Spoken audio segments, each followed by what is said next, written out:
Okay, question 3 asks us to compare the graphs of h of x, which is this one here on the left, and j of x, which is the one on the right. So we're comparing these two graphs, looking at their differences. And then it specifically asks us to say which function has the smallest minimum value. So a minimum value is a lowest point.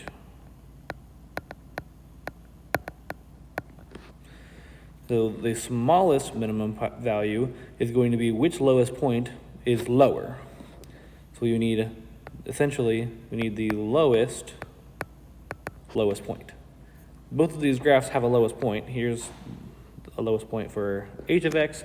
Here's the lowest point for j of x. They both have a lowest point. We want to know which one is lower.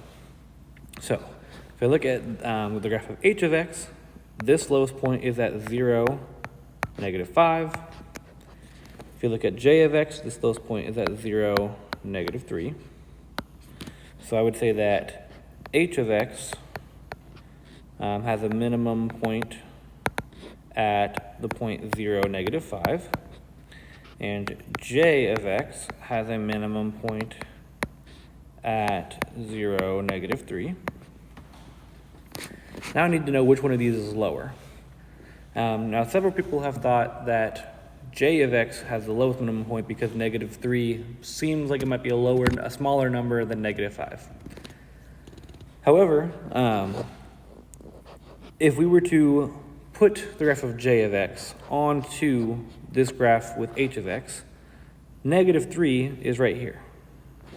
That's where -3 would be, the point 0, -3. So that means the graph of j of x would look something like this if we were to put it on the same graph. Right? J of x only goes down to -3, whereas h of x goes down to -5.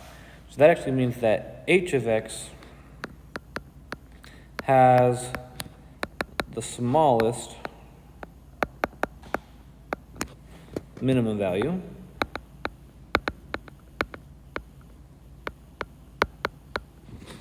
because the point 0, -5 is lower than the point 0, -3. Right? 0, -5, this point over here, is lower than this point here, which is where j of x goes down to. So that means that h of x has the smallest or the lowest minimum value. And that is all for question 3.